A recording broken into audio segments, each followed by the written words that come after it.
Kita beralih ke informasi lainnya, Saudara. Hakim Tunggal Pengadilan Negeri Jakarta Selatan tolak gugatan pra-peradilan Ketua KPK nonaktif Firly Bahuri. Seluruh tahapan penetapan tersangka Firly Bahuri dalam kasus dugaan pemerasan mantan Menteri Pertanian Syahrul Yassin Limpo menurut Hakim Tunggal sah. Ini berdasarkan peraturan Kapolri tentang penyidikan pidana. Di sidang, Hakim Ketua mengatakan tidak ada satupun alat bukti pemohon Firly Bahuri yang dapat membuktikan penetapan Firly sebagai tersangka tidak sah. Putusan nomor 129 pra penilaian bahwa maksud dan tujuan jawaban termohon pra peradilan adalah telah melaksanakan seluruh tahapan penetapan tersangka secara sah berdasarkan peraturan Kapolri nomor 9 tahun 2019 tentang penyidikan tindak pidana. Menyatakan permohonan pra peradilan pemohon tidak dapat diterima. 2. Membebankan kepada pemohon membayar biaya perkara sebesar nihil. Sebelum sidang putusan pra-peradilan terhadap Ketua KPK nonaktif Firly Bahuri digelar, Presiden memberi komentar soal upaya hukum Firly. Terkait apakah Presiden akan memberhentikan Firly sebagai Ketua KPK atau tidak, Joko Widodo meminta publik menghormati proses hukum yang sedang berlangsung. Jembatan Oto Iskandar Dinata Kota Gubernur Jawa Barat, Wali Kota akan putusan sidang pra-peradilan dan besok akan sidang etik. Nah kan saat ini posisinya nonaktif Pak. Pada saat penetapan itu semua harus menghormati proses hukum yang ada.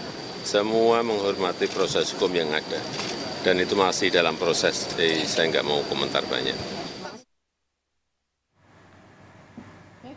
Hakim Tunggal Pengadilan Negeri Jakarta Selatan tolak gugatan pra-peradilan Ketua KPK nonaktif Firly Bahuri.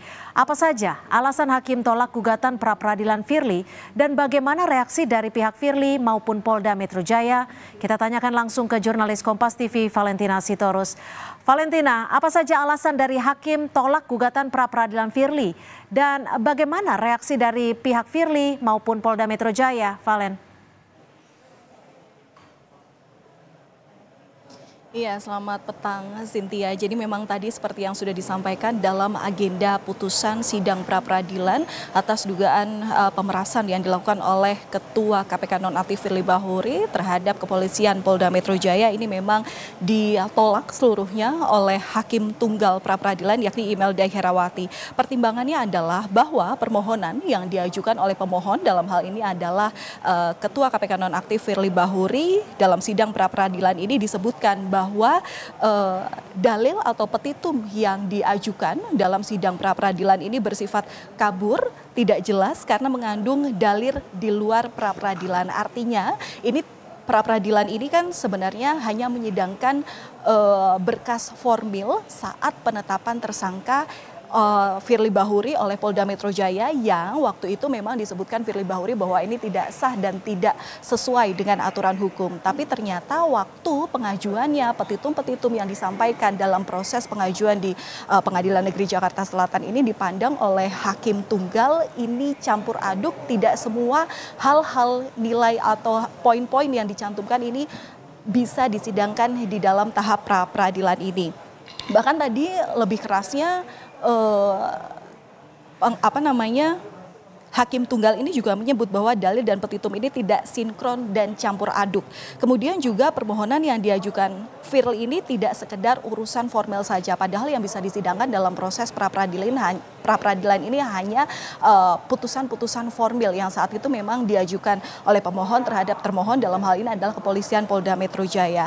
Kemudian juga yang tadi jadi poin pertimbangan adalah Firly dalam proses persidangan ataupun dalam proses pembuktian pra-peradilan ini tidak menyerahkan bukti yang berkaitan dengan sidang pra-peradilan yang memang dalam prosesnya ini sedang dilakukan. Sehingga memang tadi Hakim Pengadilan Negeri Jakarta Selatan menerima eksepsi termohon, dalam hal ini adalah kepolisian Polda Metro Jaya. Kalau boleh mundur ke belakang terkait dengan eksepsi yang sebelumnya diajukan oleh tim hukum dari Polda Metro Jaya, ini memang bahwa dalam proses pemeriksaan sehingga ditetapkannya sehingga ditetapkannya Firly saat itu sebagai tersangka memang sudah melalui proses yang sesuai dengan Kitab Undang-Undang Hukum Acara Pidana.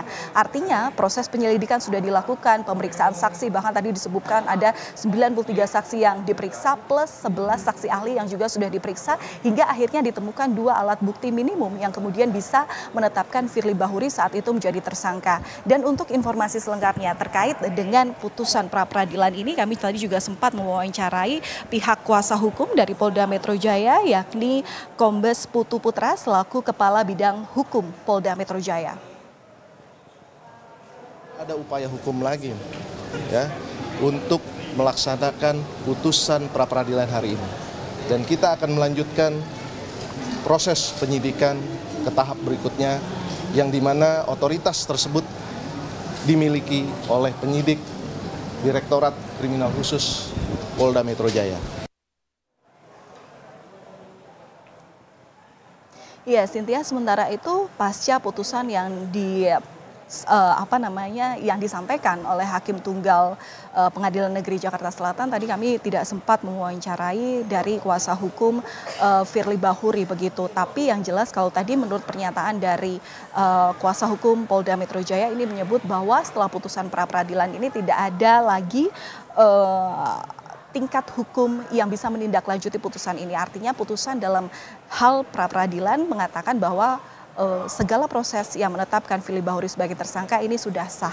Sementara itu terkait dengan proses hukum yang memang ditindaklanjuti oleh Polda Metro Jaya, dalam hal ini adalah di Treskrimsus Polda Metro Jaya, hingga hari ini tim penyidik telah melimpahkan berkas perkara Firly Bahuri ke Kejaksaan Tinggi DKI Jakarta per hari Jumat tanggal 15 Desember 2023. Dan memang Kejati DKI sudah memasrahkan putusan berkas perkara ini terhadap 6 hakim yang dipercayakan. Maksud kami 6 jaksa untuk meneliti berkas perkara tersangka Firly Bahuri, yang mana memang nanti keputusannya apakah berkas perkara ini yang sudah diajukan ke Kejati DKI lengkap atau dinyatakan P21, ini tentu menunggu dari putusan Kejati DKI Jakarta. Nah, keputusan hari ini tentu memang menjadi hal yang baik, lantaran memang sebelumnya dalam proses hukum yang diterimakan oleh Firly Bahuri ini juga ada hal-hal lain yang memang harus diikuti prosesnya oleh Firly Bahuri. Antara lain adalah sidang kode etik yang memang sebelumnya memang sudah diputuskan oleh Dewan Pengawas KPK, yang mana memang saat itu Firly menyampaikan tidak akan hadir dalam sidang